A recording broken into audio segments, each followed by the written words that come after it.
కానీ పరిపాలన ఏందో అర్థం చేసుకోవడానికి నాకు కొంత సమయం కావాలి. నేను కూడా అట్లనే సంతకాలు పెట్టేదాన్ని పెడతాంటే బాలకృష్ణతో పాటు మనం కూడా ఉంటాం.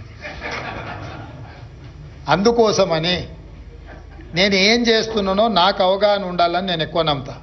చేసేసిన తర్వాత ఇదేందని నేను ఆలోచన చేయను. చేయకంటే ముందు 100 సార్లు ఆలోచన చేస్తా. ఆలోచన చేసినాక నిర్ణయం తీసుకున్నాక ఇంకెవరేం చెప్పినా కూడా నా నిర్ణయం ప్రకారం ముందుకెళ్తా. నిర్ణయం తీసేసుకున్న తర్వాత ఆలోచన చేస్తే అది నా విధానానికి విరుద్ధము. అందుకే హైదరాబాద్ నగరాన్ని ప్రపంచంతో పోటీ పడే నగరంగా తీర్చిదిద్దుదాము. మీకు ఏమున్నా ఏదైనా నా దగ్గరికి రావచ్చు, చెప్పొచ్చు.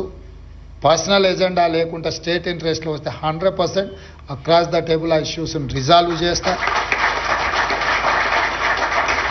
పర్సనల్గా కూడా ఏదైనా ఉంటే అది చట్టపరిధికి లోబడి ఉంటే పర్సనల్గా కూడా ఎవరికైనా పలకడానికి నాకు ఎలాంటి అభ్యంతరం లేదు.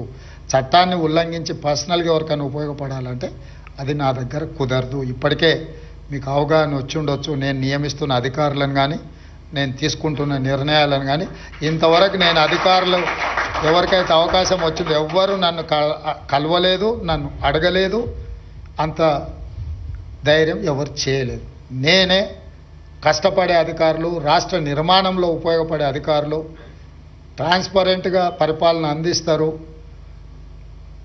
డీవియేట్ వయలేట్ చేయకుండా చట్టాన్ని అమలు చేస్తారు అనుకున్న వాళ్ళందరికీ నాకున్న అవగాహన మేరకు, అంటే అందరికి అవకాశం వచ్చిందంటే రాకపోవచ్చు. ఒక పోస్ట్ ఉంటే 10 మంది ఈక్వల్లీ క్వాలిఫికేషన్ ఉన్న వాళ్ళు ఉంటే ఎవరికో ఒకరికే ఇవ్వగలుగుతాను నేను. కాబట్టి భవిష్యత్తులో కూడా అవకాశాలు ఉంటాయి. క్రడాయి కూడా నేను చెప్పేది ఒకటి, ఈ నగరం మనది. ప్రపంచంలో ఏ నగరానికైనా గుర్తింపు ఏంటంటే బిల్డర్స్ కట్టిన ల్యాండ్ మార్క్సే. నీకు న్యూయార్క్లో పోతే స్టాచ్యూ ఆఫ్ లిబర్టీ అంటారు, హైదరాబాద్కి పోతే చార్మినార్ అంటారు, ఢిల్లీకి పోతే ఇండియా గేట్. ఇవన్నీ ఎవరో ఒక బిల్డర్స్ కట్టినట్టువే కదా. సో ప్రపంచంలో ఏదైనా ల్యాండ్ మార్క్ డెవలప్మెంట్ అనేది మీలాంటి బిల్డర్స్ నిర్మించిన నిర్మాణాలే. ఈ హైదరాబాద్ నగరాన్ని కూడా అద్భుతంగా తీర్చిదిద్దుకుందాము. మీ ఇండస్ట్రీకి అవుట్ అండ్ అవుట్ సపోర్ట్ చేస్తాను. నాకు రియల్ ఎస్టేట్ పట్ల సంపూర్ణమైన అవగాహన ఉన్నది. నాకు రాజకీయంతో పాటు ఇంకొక ఫీల్డ్లో ఏమన్నా కొంత అవగాహన ఉందంటే అది real estate and construction. So నాకు అవగాహన లేదని అనుకోకండి. నిర్ణయాలు చేసే ముందు ఆచితూచి కొంచెం దీర్ఘకాలికంగా ఉపయోగపడే నిర్ణయం తీసుకోవాలనే విధానంలో ముందుకు వెళ్తున్నాం. తొందరలో మీకు కావాల్సిన పనులు మీరు ఏమైనా చెప్పదలుచుకున్నా డెఫినెట్గా మా పేషీ అధికారులు అందుబాటులో ఉంటారు. నేను అప్పుడు అమాసకో పుణ్యానికో కనిపించటోని కాదు, ప్రతిరోజు కనిపిస్తా, ప్రతిరోజు కలుస్తా.